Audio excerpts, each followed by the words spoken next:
श्री सच्चिदानंद सद्गुरु साईनाथ महाराज की जय। श्री साई सच्चरित्र अध्याय 51 उपसंहार। अध्याय 51 पूर्ण हो चुका है और अब अंतिम अध्याय लिखा जा रहा है। इसमें हेमांड पंत ने अंतिम समालोचना की है और उसी प्रकार सूची लिखने का वचन दिया है जिस प्रकार के अन्य मराठी धार्मिक काव्य ग्रंथों में विषय की सूची अंत में लिखी जाती है। अभाग्यवश हेमांड पंत के कागज पत्रों की छानबीन करने पर वह सूची प्राप्त न हो सकी।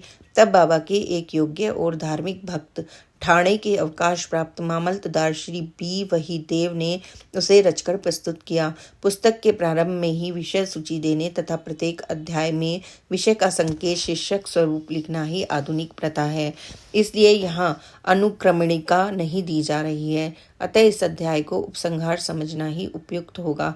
अभाग्यवश हेमांड पंत उस समय तक जीवित न रहे कि वे अपने लिखे हुए इस अध्याय की प्रति में संशोधन करके उसे छपने योग्य बनाते।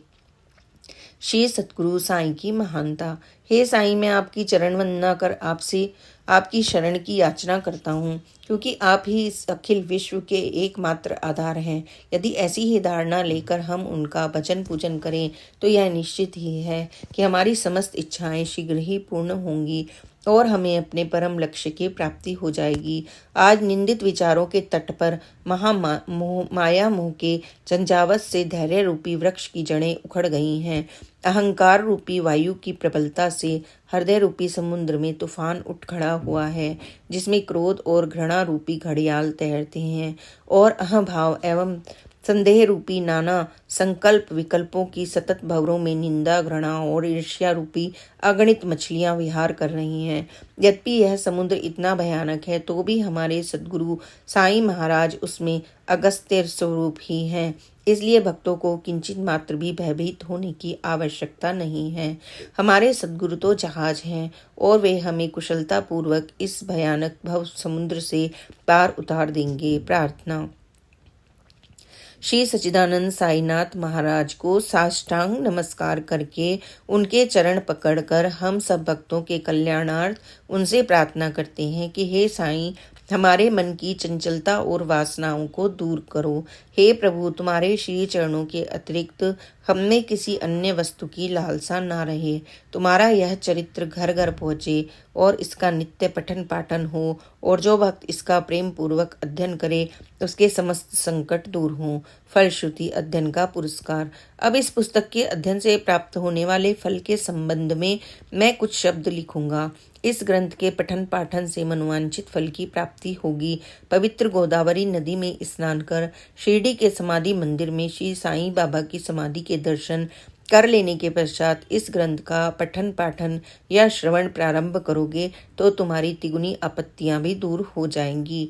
समय समय पर श्री साईं बाबा की कथा वार्ता करते रहने से तुम्हें आध्यात्मिक जगत के प्रति अभिरुचि हो जाएगी, और यदि तुम इस प्रकार नियम या प्रेम पूर्वक अभ्यास करते रहे तो तुम्हारा समस्त पाप नष्ट अवश्य ही हो जाएंगे। यदि सचमुच में ही तुम आवागमन से मुक्ति चाहते हो तो तुम्हें साईं कथाओं का निरंतर पठन पाठन स्मरण और उनके चरणों में प्रगाढ़ प्रीति रखनी चाहिए।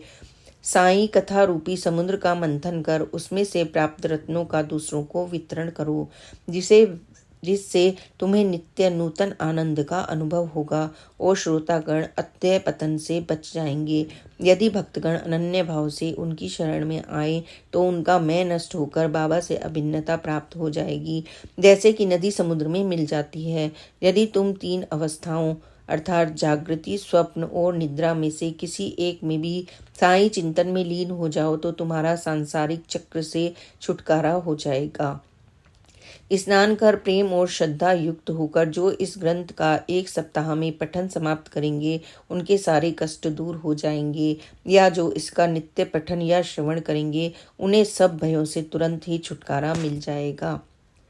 इसके अध्ययन से एक हर एक को अपनी श्रद्धा और भक्ति के अनुसार फल मिलेगा, परंतु इन दोनों के अभाव में किसी भी फल की प्राप्ति होना संभव नहीं है। यदि तुम इस ग्रंथ का आदर पूर्वक पठन करोगे तो श्री साईं प्रसन्न होकर तुम्हें अज्ञान और दरिद्रता के पाश से मुक्त कर ज्ञान, धन और समृद्धि प्रदान करेंगे। यदि एकाग्रचित्त होकर तुम्हें नित्य एक ही पाठ पढ़ोगे तो तुम्हें अपरिमित सुख की प्राप्ति होगी। इस ग्रंथ को अपने घर पर गुरु पूर्णिमा, गोकुल अष्टमी, राम नवमी, विजयादशमी और दीपावली के दिन अवश्य ही पढ़ना चाहिए। यदि ध्यानपूर्वक तुम केवल इसी ग्रंथ का अध्ययन करते रहोगे तो तुम्हें सुख और संतोष प्राप्त होगा और सदैव श्री साईं अरविंदों का स्मरण बना रहेगा और इस प्रकार तुम भवसागर से सहज ही पार हो जाओगे। इसके अध्ययन से रोगियों को स्वास्थ्य, निर्धनों को धन, दुखित और पीड़ितों को संपन्नता तथा मन के समस्त विकार दूर होकर मानसिक शांति प्राप्त होगी। मेरे प्रिय भक्त और श्रोतागण, आपको प्रणाम करते हुए मेरा आपसे एक विशेष निवेदन है कि जिनकी कथा आपने इतने दिनों और महीनों से सुनी है, उनके कलिमलहारी और मनोहर चरणों को कभी विस्मृत न होने दें। जिस उत्साह, श्रद्धा और लगन के साथ आप इन कथाओं का पठन या श्रवण करेंगे, श्री साईं बाबा वैसी ही सेवा करने की बुद्धि हमें प्रदान करेंगे। लेखक और पाठक इस कार्य में परस्पर सहयोग देकर सुखी होंगे। प्रसाद याचना। अंत में हम इस पुस्तक को समाप्त करते हुए सर्वशक्तिमान परमात्मा से निम्नलिखित कृपा या प्रसाद याचना करते हैं। हे ईश्वर, पाठकों और भक्तों को श्री साईं चरणों में पूर्ण और अनन्य भक्ति दो। श्री साईं का मनोहर स्वरूप ही उनकी आंखों में सदा बसा रहे और वे समस्त प्राणियों में देवादिदेव साईं भगवान का ही दर्शन करें। एवं अस्तु। श्री सद्गुरु साई नाथा अर्पणम अस्तु। शुभम भवतु। सप्ताह पारायण सप्तम विश्राम। ओम श्री साई यशकाय शिरडी वासिने नमः। आरती। आरती साईं बाबा सुख्यदातार जीवा, चरणार जतली ध्यावा दासा विसावा, भक्ता विसावा। आरती साईं बाबा। भावार्थ। हे जीवों को सुख दे। आरती श्री साईं बाबा। भावार्थ। हे जीवों को सुख देने वाले साईं बाबा, हम तुम्हारी आरती करते हैं। अपने दास और भक्तों को अपने चरणों की शीतल छाया में स्थान दो। प्रदीप्त भाव से तुम सदा आत्मलीन रहते हो और मुमुक्ष जनों को ईश्वर की प्राप्ति करा देते हो। जैसा जिसका भाव होता है उसे तुम वैसा ही अनुभव करा देते हो। हे दयालु, तुम्हारा कुछ ऐसा ही वैशिष्ट्य है। तुम्हारे श्री चरणों का ध्यान मात्र करने से भक्त इस संसार के भय से मुक्त हो जाता है। तुम सदैव दीन और अनाथों की रक्षा करते रहे हो। तुम्हारी कार्यशैली अपरंपार है। हे दत्त, इस कलयुग में तुम सगुण ब्रह्म के रूप में अवतीर्ण हुए हो, इसलिए जो भक्त नित्य गुरुवार को तुम्हारे पास आए उन्हें सांसारिक भय से मुक्त करके भगवत दर्शन योग्य बनाओ। हे देवादि देव, तुम्हारे चरण कमल ही मेरी संपत्ति हैं। जिस प्रकार मेघ स्वाति नक्षत्र की बूंद से चातक पक्षी की प्यास बुझा देता है, उसी प्रकार माधव बबीता की भी प्यास बुझाकर अपने वचनों का पालन करिए। ओम श्री साईं यशकाय शिरडी वासिने नमः। ओम शांति शांति शांति।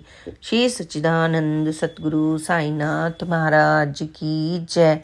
शिरडी के मंदिरों के ऑनलाइन दर्शन करने के लिए please comment in box Om Sai Ram, जय Sai Ram, Om Sai Ram. Please like and subscribe this channel.